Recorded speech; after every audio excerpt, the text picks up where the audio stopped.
네, 마가복음 14장 17절입니다. 저물매 이렇게 나와 있는데요. 여러분 다 아시겠지만 유대인들의 날짜기에서는 유대인들의 날짜기에서는 이 저물면서 하루가 시작되는 것입니다. 그런 면에서 우리랑 달라서 좀 헷갈리는데, 그러니까 이제 저물매 했으니까 하루가 시작되는 거잖아요. 그러니까 이때는 그 이제 금요일이 이제 시작이 되는 겁니다. 그래서 이 금요일에 이제 예수님께서 잡히시고 이제 죽임을 당하시는 거죠. 원래는 이때 어, 이때 만찬을 하지 않았습니다. 이때 만찬을 하지 않았고 그 다음 날 유월절 만찬을 했습니다. 그래서 이때는 이제 그 유월절 예비일입니다. 예비일. 유월절 예비일이에요. 그래서 유월절 만찬을 하지는 않았던 거예요. 그럼에도 불구하고 예수님께서 만찬을 하신 것은 유월절 어, 유월절 때는 예수님께서 이제 죽으시기 때문에 만찬을 할 수가 없었던 겁니다. 그래서 그 유월절 예비일인 그 이제 13일이죠. 이제 금요일에 예수님께서 만찬을 하신 것입니다. 이 만찬은 유월절 만찬이에요. 유월절 만찬인데 유월절 예비일에 하셨다는 것을 상식적으로 알아두면 좋을 것 같고, 그래서 결국은 유월절 만찬이 원래 이루어지는 유월절에는 예수님 자신이 죽으심으로써 유월절의 어린 양이 되셨죠. 그래서 예수님의 이 최후의 만찬, 예수님께서 마지막으로 제자들과 나누셨던 이 만찬에는 원래 유월절 그 만찬에 올라오는 어린 양 고기가 없었습니다. 그것도 이제 그 우리에게 주는 메시지가 있죠. 예수님이 친히 그 유월절 어린 양이 되실 거기 때문에 이, 이 유월절 만찬 때도 어린 양이 없었고 유월절 예비일 때 하루 전날 미리 만찬을 하셨다는 것을 이제 알 수가 이제 있습니다. 음, 어, 네, 이때 다 앉아서 먹을 때 이 앉아서 먹는 거는 이제 우리처럼 앉아서 먹는 건 아니고 비스듬히 누워서 먹었죠. 유대인들이 다 그렇게 먹었으니까. 이때 말씀하셨어요. 너희 중에 한 사람이 나를 팔 것이다. 그 다들 놀라서 어, 나는 아니지요. 이렇게 막 얘기를 했습니다. 그때 예수님이 함께 그릇에 손을 넣는 자다. 그가 나를 팔 것이다. 이렇게 얘기를 했는데 모두 다 함께 그릇에 손을 넣고 있었기 때문에 만찬 중이었으니까 다 그 한 번씩 같은 그릇에 손을 한 번씩 다 넣었잖아요. 그러니까 이건 예수님께서 누군가 한 명을 콕 집어서 말씀해 주신 것은 아닙니다. 자, 여기서 이제 예수님이 누구 한 명을 콕 집어서 말씀해 주시지 않으면서 이 말씀을 또 하시고 또 그렇다고 또 아예 말씀을 안 하신 것도 아니고 누군가 배반할 것이라고 말씀하시면서도 누군지는 얘기 안 해주시고 이게 뭔가 이런 말씀을 하시는 이유가 바로 가룟 유다 때문입니다. 결론부터 말씀을 드리면 예수님께서 계속해서 가룟 유다에게 기회를 주시는 거예요. 다시 돌아올 수 있는 기회. 마지막 기회입니다. 대신에 마지막 기회를 주시는 겁니다. 이 가룟 유다는 그 예수님이 실제로 이제 떡과 포도주를 나누시면서 성만찬의 기원이 되는 이제 이 만찬을 시작하시기 전에 이 가룟 유다는 이 자리를 떠난 것으로 보여요. 왜냐면은 이 마가복음에는 없지만 마태복음에는 다른 복음서에는 어, 예수님이 이 가룟유다에게 너가 해야 될 일을 해라 이렇게 말씀하신 부분이 있거든요. 그래서 가룟 유다가 그 자리에서 나갑니다. 그래서 그 시점이 학자들은 예수님의 성만찬이 시작되기 전이라고 보고 있어요. 어, 그러니까 어, 그때까지 예수님께서는 가룟 유다가 나가기 전까지 가룟 유다에게 계속해서 경고하시는 겁니다. 가룟 유다 마음에 이미 예수님을 팔 마음이 막 거의 99% 가득 차 있는 거예요. 예수님도 그 말씀, 그 마음을 아시는 거예요. 하지만 마지막까지 돌이킬 수 있는 기회를 주신 겁니다. 나를 팔 자가 있다. 이 얘기를 들었을 때 놀랄 사람이 한 명밖에 없잖아요. 가룟 유다가 놀랄 수밖에 없잖아요. 아시는 건가? 이렇게. 그리고 나와 함께 먹는 자다. 나와 함께 그릇에 손을 넣는 자다. 이 말씀 한마디 한마디가 가룟 유다에게는 예수님이 달고 계시나? 그렇게 생각이 들 수밖에 없는 한마디 한마디라고요. 그러니까 얼마나 찔리고 뭐 때로는 조금 무서울 수도 있고 그러니까 정신이 번쩍 들 수도 있고 그래서 결국은 이제 어, 자기 잘못을 돌이키고 하나님께 나아올 만도 한데 가룟 유다는 결국은 그러지 않았습니다. 다른 복음서를 보면은 가룟 유다도 어, 그렇게 얘기했어요. 라비어 접니까? 이렇게도 얘기를 했어요. 그런데 예수님께서 너가 말하였다 이렇게도 얘기하셨어요. 그러니까 이 부분이 이 마태복음인데 마태복음인데 아마 마태복음에 그렇게 나와요. 가룟 유다가 라비어 접니까? 그랬을 때 예수님이 너가 말하였다 이렇게 말씀하시는데 이 부분에 있어서 우리가 정확히 어떤 상황인지는 알기가 좀 힘든 것 같아요. 왜냐면은 너무나 예수님께서 그 자리에서 제자들 다 보는 앞에서 가룟 유다 바로 너가 날 팔자야 이렇게 분명하게 얘기를 하셨잖아요.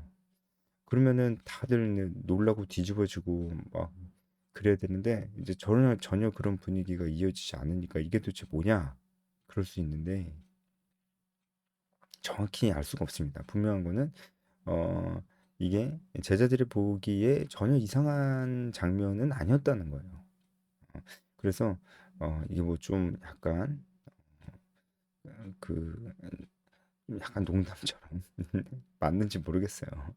약간 농담처럼 이렇게 주고받았던 것인지, 그냥 이게 진지한 분위기가 아니었던 것인지, 아니면 뭐 다른 의미로 그냥 어, 했던 얘기인지 잘 모르겠습니다. 하지만 분명한 거는 제자들이 왜 몰랐을까?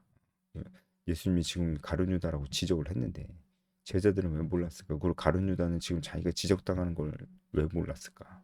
그거는 우리가 잘 모르겠어요. 그런데 분명한 건 이 말씀에도 가룟 유다가 이 찔릴 만한 분명한 메시지가 있었다는 거예요.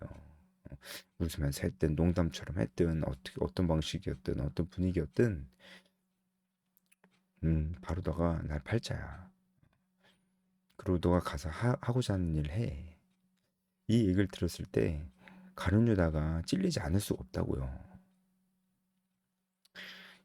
계속 찔리게 하신 겁니다. 예수님이 마지막까지. 어, 그리고 결국 이 말을 끝으로 가룟 유다가 그 자리를 떠났거든요.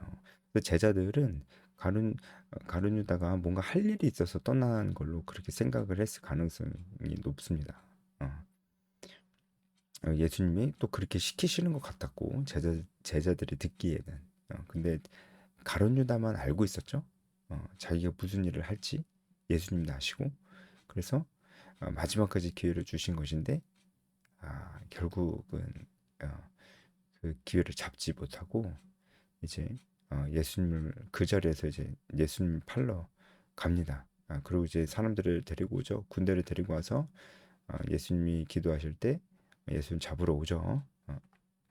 이제 그 가룟 유다 나갔습니다. 나가고 나서 22절에 이 성만찬이 시작이 되는 거예요.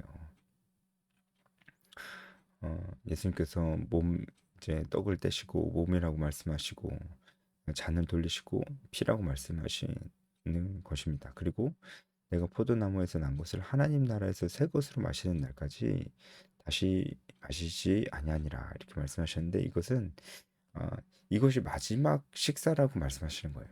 이것이 마지막 식사고 이제 이후에는 하나님 나라에서 새 것으로 마시게 될 것이다. 그러니까 예수님의 죽음을 여기서도 말씀을 하시는 것입니다. 제자들은 잘 몰랐습니다. 그렇게 최후의 만찬이 끝납니다. 끝나고 27절부터는 어 이제 그 베드로가 부인하는 장면인데 어 여기서도 이제 예수님께서 죽음에 대해서도 분명히 말씀을 하십니다. 그리고 부활에 대해서도 말씀하십니다. 28절에 되게 디테일하게 말씀하시죠. 내가 살아난 후에 너희보다 먼저 갈릴리로 가리라 이렇게 말씀을 하십니다. 그러니까 부활에 대해서 분명히 말씀하시고 너희보다 먼저 갈릴리로 갈 것이다 이렇게 말씀을 하십니다. 실제로 그렇게 하셨죠. 예. 근데 베드로가 자기는 절대로 예수님 안 버리겠다고 했는데 예수님 아니야 너는 나를 부인할 거야. 근데 베드로는 끝까지 죽을지언정 그러지 않겠다 이렇게 확 얘기했습니다. 자, 우리가 이 베드로도 참 보면은 어, 우리는 이제 이 결과를 아니까 베드로가 결국 부인을 했잖아요 예수님을. 이때 절대로 예수님을 부인하지 않겠다라고 하는 이 베드로의 마음속에는 무엇이 가득했을까요? 음, 여전히 그 예수님 옆에서 그 영광을 누리려고 하는 어, 그런 사람도 되게 각오가 대단하잖아요. 그런 사람도 영광을 누리려고 하는 그런 마음이 여전히 있지 않았을까? 그래서 진짜 영광을 누리려고 하는 사람이 죽겠어요? 죽을 수도 있는 상황이 왔을 때 자기 목숨을 내놓겠어요? 그럴 리가 없죠. 아니, 영광 누릴 걸 기다리는 사람이 왜 그래요? 그럴 필요 없잖아요. 베드로도 결국 그랬던 겁니다. 자기가 영광을 누리고 싶었는데 결국은 어, 진짜 잡혀서 죽을 수도 있는 상황이 되니까 예수님을 부인하잖아요. 그러니까 이 얘기를 할 때도 주님 저도 주님을 죽을지언정 주님 아니 제가 죽을지언정 주님 부인하지 않겠습니다. 이 말을 베드로가 할 때도 여전히 그 마음속에는 어, 그 자신이 어떤 취할 영광들 어, 내가 그렇게까지는 그렇게까지는 내 목숨을 던질 정도로 그 정도는 나는 아니다. 라는 마음이 사실 있었던 거죠. 예. 네, 그래서 결국은 이런 베드로도 어, 하나님께서 변화시키십니다. 변화시키십니다. 우리가 이제 오늘 가룟 유다 베드로 이렇게 봤는데 가룟 유다 보면서 정말 우리는요, 저도 포함입니다. 우리를 돌아봐야 될 것 같습니다. 우리를 정말 많은 기회가 있었는데 예수님과 그 3년 넘는 시간을 함께 보냈고 많은 기회가 있었는데 가룟 유다는 예수님께서 그 마음을 지적하시고 끝까지 그가 스스로 돌이키기를 바라셨는데 결국 그러지 않은 우리도 정말 그 내 마음대로 살고 죄 짓고 살 때 예수님이 이런 마음이 아닐까 그런 생각이 듭니다. 예. 어, 우리에게도 기회가 참 많은데 말씀 볼 수 있고 기도할 수 있고 너무나 하나님 뜻대로 살 수 있고 그렇잖아요. 복음을 전할 수 있고 제자를 삼을 수 있고 공동체 활동을 할 수 있고 하나님 나라와 의를 위해서 우리가 살 수 있는데 어, 어, 성경도 배울 수도 있고 그렇죠. 여러 다른 사람을 도와줄 수도 있는데 참 많은 기회가 있는데 우리는 그 기회를 가룟유다처럼 그냥 다 흘려보내는 게 아닌지 그렇게 되면 어떻게 돼요? 기회가 없던 사람들보다 더 강팍해진다는 거예요. 기회가 많았던 사람이 그 기회를 다 흘려보내면 기회가 없었던 사람보다 더 강팍해진다는 겁니다. 결국은 그것이 이제 결과론적으로 예수님을 판자가 예수님과 전혀 상관이 없는 사람이 아니라 예수님의 12제자 중에 한 명이었다는 사실을 우리에게 보여주지 않습니까? 어, 정말 하나님의 영광을 가리우고 어둡게 만드는 사람은 오히려 세상 사람들이 아니라 우리 믿는 자들일 수 있다는 것도 생각을 한번 해봅니다. 네, 그리고 베드로의 모습을 보면서 어, 뭘 묵상하겠습니까? 말로는 누가 못해. 이런 거 묵상할 수도 있고, 그리고 결국은 우리가 성령 충만해야 되겠다. 그렇죠? 그리고 나도 혹시 헌신할 마음이 없으면서 괜히 나도 입술로는 말하긴 편하니까 그냥 괜히 헌신한다고 말하고 그 사실은 나를 희생하고 싶은 마음이 그렇게 많지는 않으면서 내 마음에도 입술로는 헌신하겠다, 주님밖에 없다 이런 거짓말을 하고 있는 게 아닌지 우리도 베드로의 모습을 보면서 우리 스스로를 돌아보면 좋을 것 같습니다. 여기까지 하겠습니다.